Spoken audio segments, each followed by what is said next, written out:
Okay, thank you everyone for joining us. For those that have just joined, my name's Joe. I'm the commercial manager here at Rotamaster, and I'm going to be taking you through our second instalment of one of our knowledge-based presentations. We're going to be doing these continuously throughout the year, so stay tuned. Look out for our emails. The subject matters will change each time, but it's all about just sharing the knowledge we've gained over the past kind of 2 decades of workforce management in healthcare and what we found and how we can maybe support you moving forward. So, subject of this one, how to maximize fill rates when you're short staffed. Raise a hand if you are short staffed at the moment. I'm sure we'll get quite a few raised. Obviously, staffing's a big issue within the health sector at the moment. And we've got ways we know can improve that for you. So let's talk. Let's start with a little bit about Rotamaster. Some of you might already be customers, others might have just seen our emails and kind of piqued your interest in terms of how you can solve this problem. But we've been going 23 years within workforce management, specifically within the health and care sector. We understand the pressures that you're under. We know them very well. We're constantly developing our system to accommodate those. So yeah, we feel like we've got you back. We specifically work within 4 sectors: community care, residential care, primary care, and NHS trust departments, all of which are having quite large issues with staffing at the moment, which is resulting in lots of gaps in the rota. We currently have over 60,000 staff members using our software, so that's doctors, nurses, carers, clinicians, a wide range of skills and knowledge bases that are using us to see when they're working and what shifts they can cover for you. We are the only workforce management software designed exclusively for health and care organisations. It's at the heart of everything we build and design into the system, and that is not going to change anytime soon. So if you are considering workforce options and solutions at the moment, absolutely booking a demo with one of the team. Introduction. So what's with all the gaps? Few figures from September 2022 here. There's currently 133,446 vacancies across the NHS. That's a 9.7% vacancy rate. There's 165,000 vacancies across the adult social care services. That's 3 times what it was back in 2021. Nobody's unaware of Brexit and the issues that that's caused, and obviously issues with the pandemic. There's lots of things that are factoring into these gaps, and it creates lots of challenges. Increased workload on you staff that are still there. They are stressed and they potentially lacking in morale, and there are ways we can look to improve that as well for them. It's created a heavy reliance on bank staff and in worst cases even agency staff, which tend to be more expensive. And it's created a bit of a competitive landscape. So providers, organisations like yourself, are having staff members move to other organisations where things might be a little bit easier, a little bit better, or the money's better. Few determining factors for those gaps: overworked staff. The staff that you have are already at max capacity, so they can't cover any of the gaps for you. Often we find that lack of engagement with teams can result in unnecessary gaps. How are you communicating with them? How often? Are you being a pest? Are you communicating too much? There's lots of ways you can look to engage with those teams and kind of maximize results. Your staff are better off elsewhere. I've alluded to it already about that competitive landscape. There's a provider down the road that's offering 50 pence more per hour, or a trust that's offering X amount for a full shift. And a lot of it results down to pay, unfortunately. Pay is what's driving people at the moment. Nobody's, again, surprised to hear about a cost of living crisis. People are after the money they need to keep going. Which brings me on to an important question. Does more pay increase shift fill rates? And unfortunately, the answer you might not be looking for, it actually does. But however, it can cause other issues. So let's consider some of these. I'm not encouraging you all to immediately go and hike your rates and hike salaries, offer overtime. You know your budgets, you know your organizational constraints. But there are a few pros if you have got the budgets there. Firstly, obviously, it makes it an appealing place to work for all your staff. It will leave them feeling valued. They will maybe have a desire to come to work rather than a need, and it will increase those fill rates. It's also brilliant for reputation with all the news headlines about cost of living crisis as a care provider or a healthcare organisation.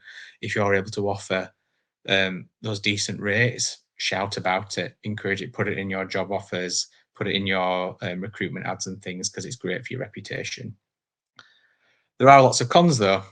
Obviously, the key one, increased budget and spend. If you don't have the budget to spend, obviously we can't look to increase those rates.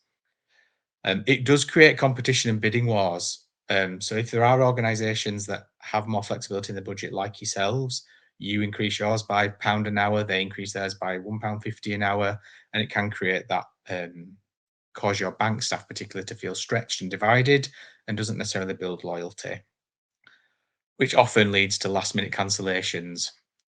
So those gaps are still there. You've had those conversations, but they've opted for more money elsewhere.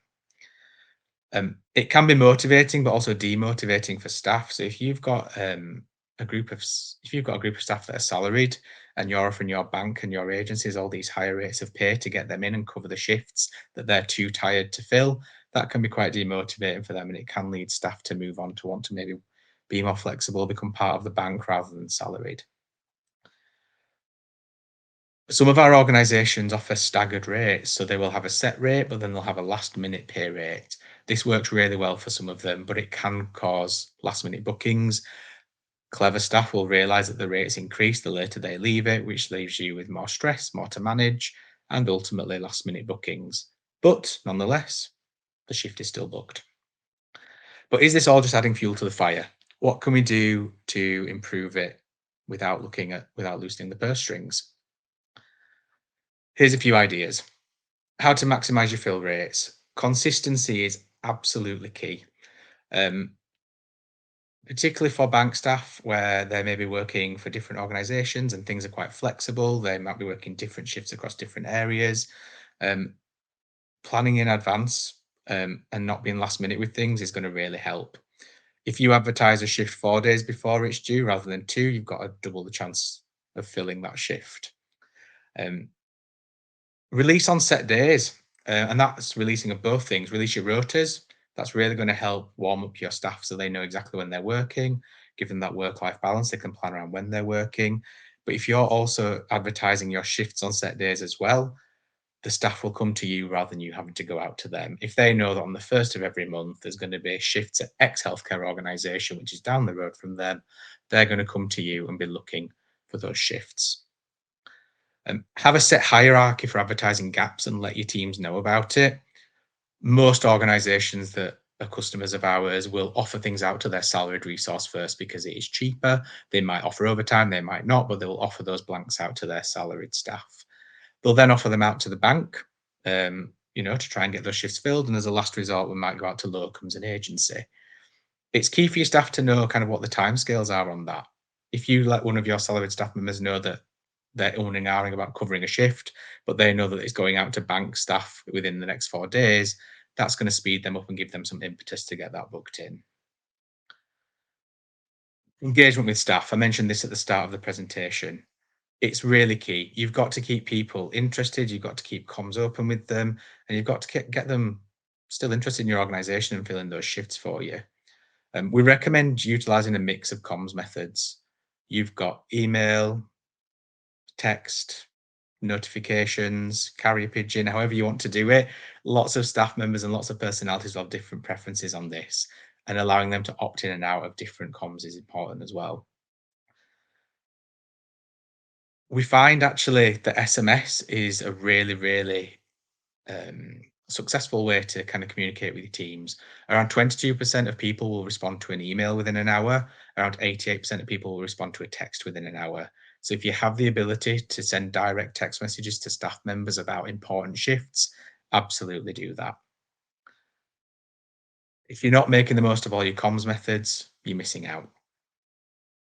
Confirmations and reminders. There's lots for people to keep in their heads at the moment when they're working in health and care sector. Make it so that they can't forget about the shifts that they've confirmed for yourself. Immediate confirmations are reassuring to staff members because they can set it out, they can plan, and they can make clear space for that shift then in their diary. Constant reminders means that they don't have to remember. So you can send out automated reminders of their shifts 24, 48, 3 hours before, however far in advance you need for your workforce. But it just means that they don't have to worry about remembering, scheduling in the calendar, etc. If you're going to keep reminding them. And ultimately, make sure that they show up to their shift. And get to know your teams and their availability. Managers will often have a very close relationship with the salaried staff, but if you've got a regular bank staff as well, it's important to get to know them, know their availability, know their commitments. That can really help you engage with them when it comes to how often am I sending them communication? Do I need to send Susie, who does childcare on Thursdays, shifts that are on Thursdays? And it will help you avoid pestering them and help build loyalty within that kind of bank of staff that you have.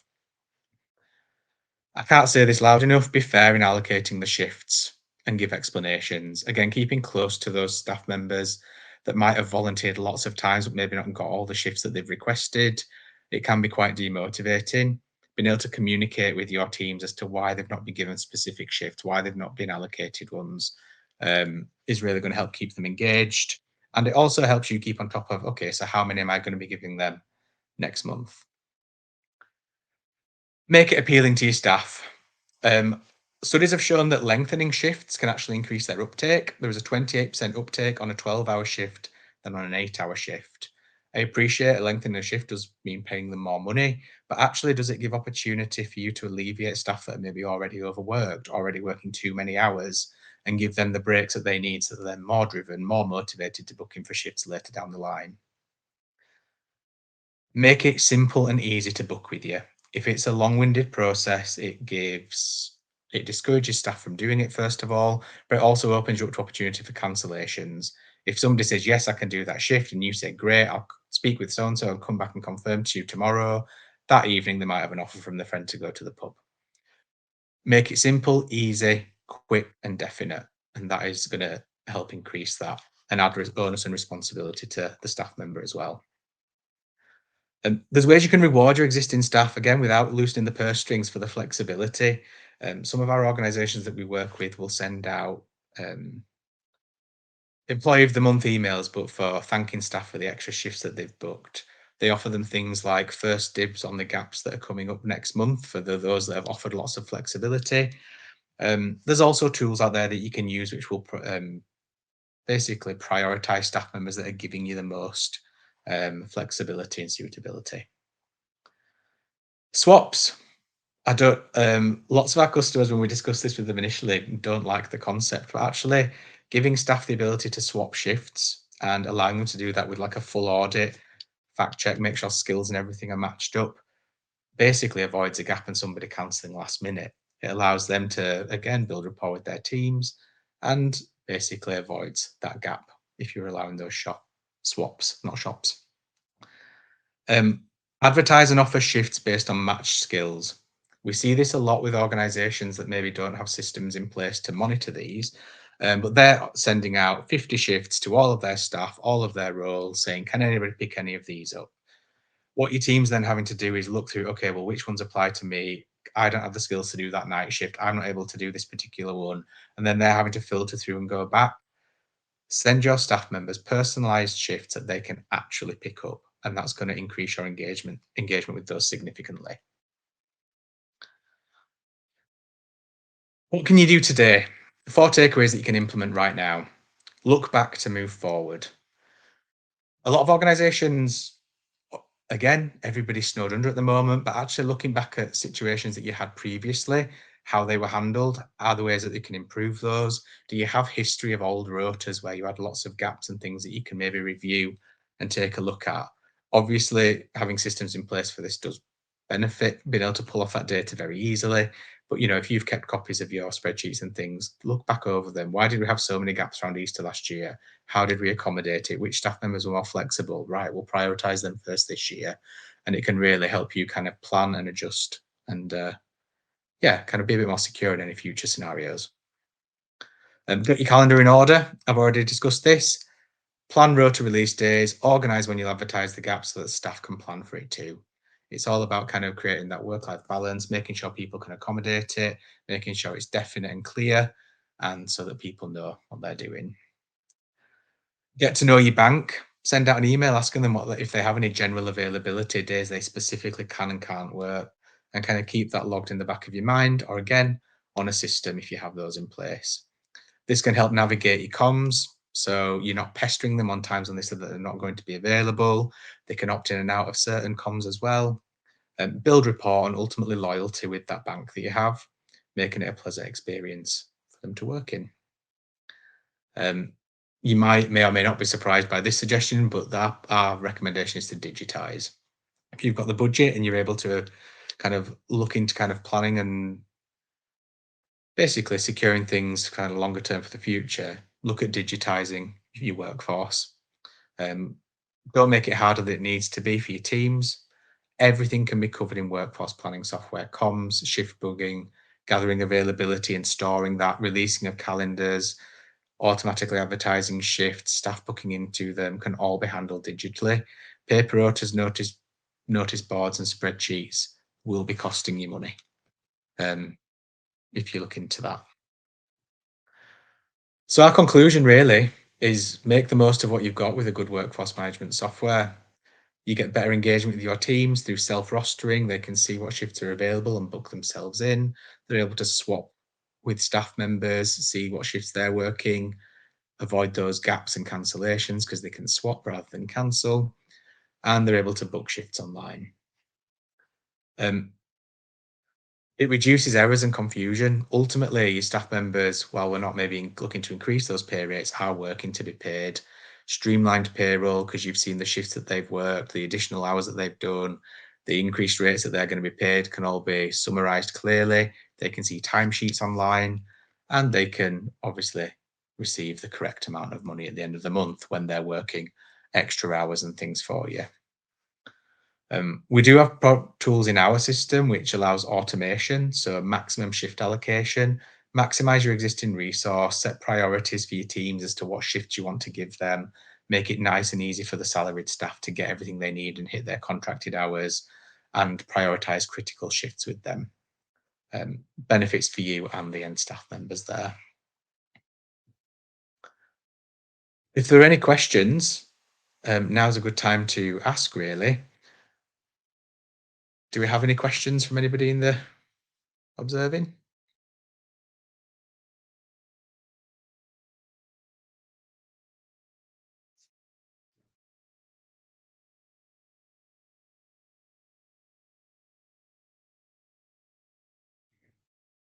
Okay, I can't see any questions coming up through now, but you have our email there, inquiries@roadtomaster.co.uk. If you are interested in a demo of our product or you want to discuss, have any more questions about how to fill shifts and get the most out of your teams, do feel free to drop us an email. As I said, we'll be doing these sessions throughout the year, so keep an eye out. We've done one on recruitment and retention, filling shifts, and the next subject is still PVC. So we'll be dropping you emails about those as and when they happen. Thank you so much for your time.